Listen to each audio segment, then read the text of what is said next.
So Jesus has just been baptized by John the Baptist. And as he arose from the water, the Spirit of God descended upon him, followed by a voice that affirmed him, Jesus, as God's Son, beloved, in whom God is well pleased. Jesus has not yet started his public ministry, his teaching and preaching, his miracle working and healing. He has not yet called any of the disciples. He has not begun to challenge the religious leaders or developed a following. All of that is still ahead of him. He is in this in-between time. And in this in-between time, we are told, he is led by the same Spirit that descended upon him. He is led by that Spirit out into the wilderness. And for Jesus, that wilderness was the desert. Now, Matthew tells us that Jesus was led there to be tempted by the devil, that was the purpose of his entry into the wilderness. And I wonder if Jesus had any inkling of the purpose of this trip, of this assignment that God seems to have given to Satan, to go and test my Son, tempt him. Now it is likely, as Jesus went out to the wilderness, that he knew he would be tested, and perhaps he even hoped that he would be. He must have had some sense of how difficult it is, even for God's beloved Son, to be completely open to the guidance of God. He must have had some sense of how hard it would be to cling tightly to anything and still open yourself to God. And so he knew that there were things he had to let go of. Attachments had to be released. And so he left his home and his family, he left the synagogue, he left his daily comforts and routines, and went off to the desert. And he fasted while he was out there. After he had fasted 40 days, he was hungry. And the tempter came to him. Was it his vulnerability that spurred the tempter into action? Was this the devil's first appearance during this desert journey, or is it just the first we are told about? Now, the gospel writer Luke tells this story and says that Jesus was tempted all 40 days. Every day of those 40 days, he was tempted by Satan. Both Matthew and Luke talk about the same three temptations. So what are these about? The first temptation, seems to me, is about Jesus' physical comfort. Although comfort seems too trite a word, considering he has not eaten in 40 days. It's more about his physical well-being. That might be the point. Some people like me, at that point, would even see it as a matter of survival. But the temptation here is about physicality, our bodies, and what they demand of us and how they call our attention to them. We might think about the fixes that we are tempted by to alleviate our physical pain. Fixes to deal with insomnia, to maintain as much physical functioning as we can. What deals with the devil are we tempted to make in service to our bodies? This temptation plays in our instinctual drive for survival. Now, the second temptation is about not our physical bodies, but our internal or our emotional comfort. It's about our sense of worth and identity. The tempter basically says, prove it. Prove that you are the beloved Son of God. If you're so certain of this, go ahead and throw yourself off the temple. How often are we tempted to manipulate someone into proving our value to them? Or how often might we twist ourselves into not trying to prove to someone else their worth to us? My first ex-husband had a lot of loyalty tests. If I really cared for him, I would not be going out with friends. What were friends when I had him? If I really loved him, I wouldn't give so much weight to what my family said. I wouldn't spend so much time with my family. This temptation plays in our insecurities, and it plants the seeds of mistrust. The third temptation seems to me about self-will or egocentrism. The world at your command.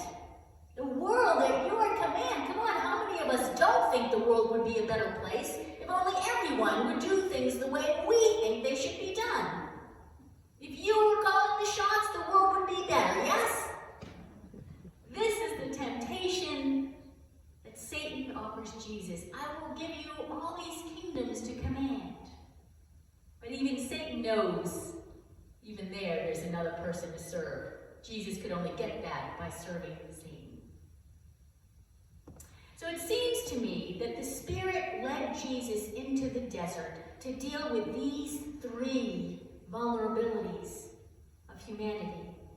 Attachment to our physical well-being, insecurity about our value and worth, and egocentrism.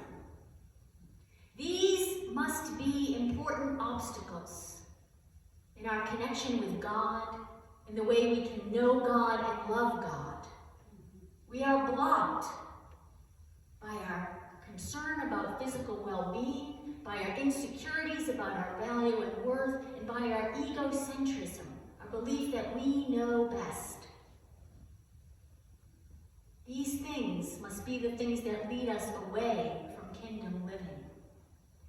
And so let us compare and contrast the other story of temptation that Deacon Ron read this morning. Adam and Eve are in the Garden of Eden. It is a beautiful place. It is bounteous in its provision for them. God has given them dominion over the animals and the plants.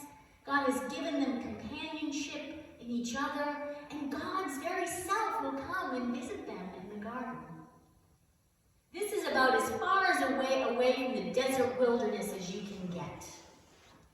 Now, maybe the snake realizes that he will get nowhere by focusing on bodily needs as he makes his move, so he hones right in on insecurity and worth and on egocentrism.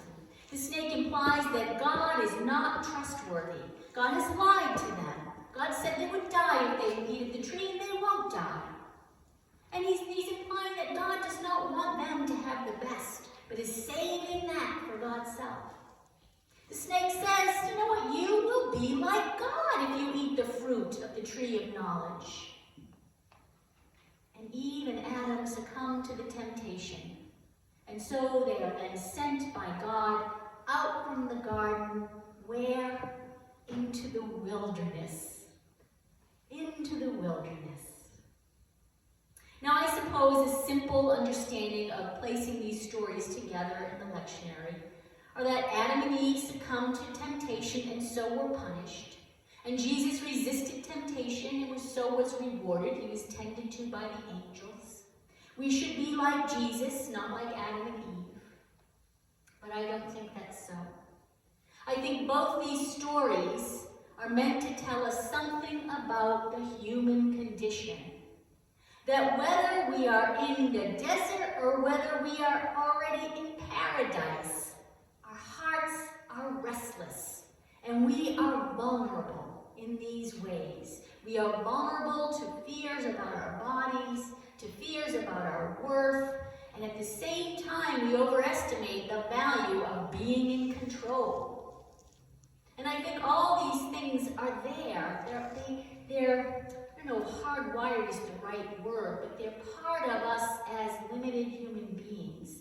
And I think that's because we live under the illusion of our separation from God.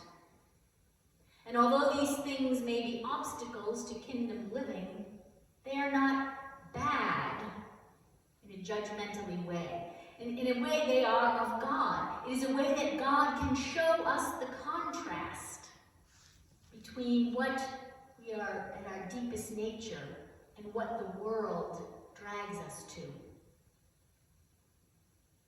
Jesus had his wilderness experience first and then was tempted. Adam and Eve were tempted first and then had their wilderness time. The wilderness time was not a punishment, but an important experience for them to have, just as it was an important experience for Jesus to have. And this was not Jesus' only experience with wilderness during his life, obviously. He was constantly inviting others into the wilderness with him, asking them to give up their comfortable routines, their security, their physical safety, to surrender what they think they know about God and about life. Go and spread the news and bring nothing with you, he tells them. Come, Peter, and walk on water. All of you, pick up your cross and follow me. He asked that of his disciples then, and he asks us to do likewise. Now, when I talk about entering the wilderness, I'm telling you, Jesus is not asking us to have just a little dabble with it so that we can more appreciate our comfort. It's not like when I go on a camping trip and I return home just even more appreciative of my comfy bed and indoor plumbing and my favorite TV shows available at the push of a button. No, Jesus invites us into a wilderness that is a transformative experience, where we come to understand at a deep level how insignificant those things are, the plumbing and the bed and the easy entertainment. It's not that those things are bad, but they just really don't matter in the kingdom of heaven.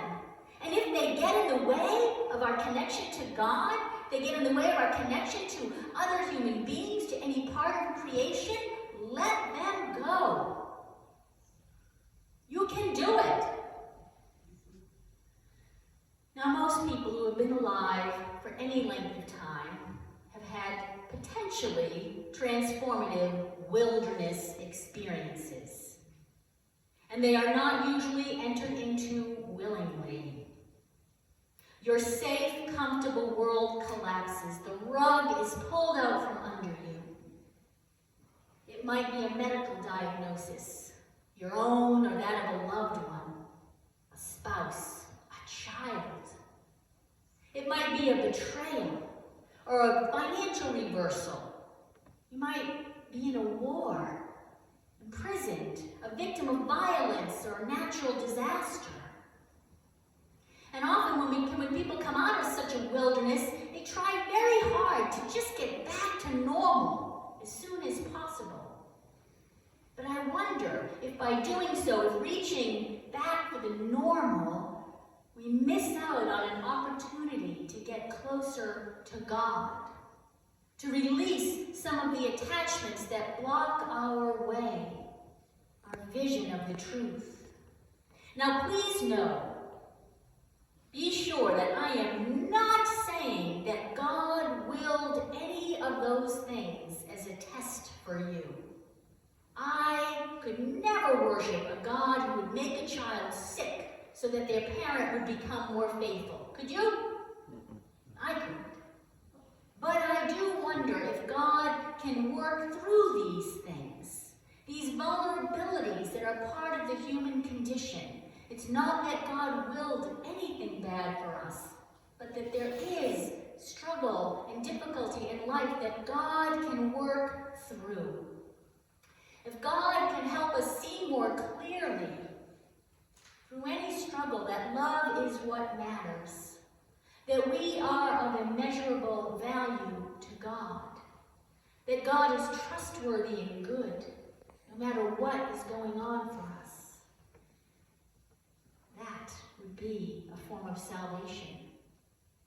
And I wonder if God can work even through things like Holocaust, like slavery, like ethnic cleansing, like sexual exploitation.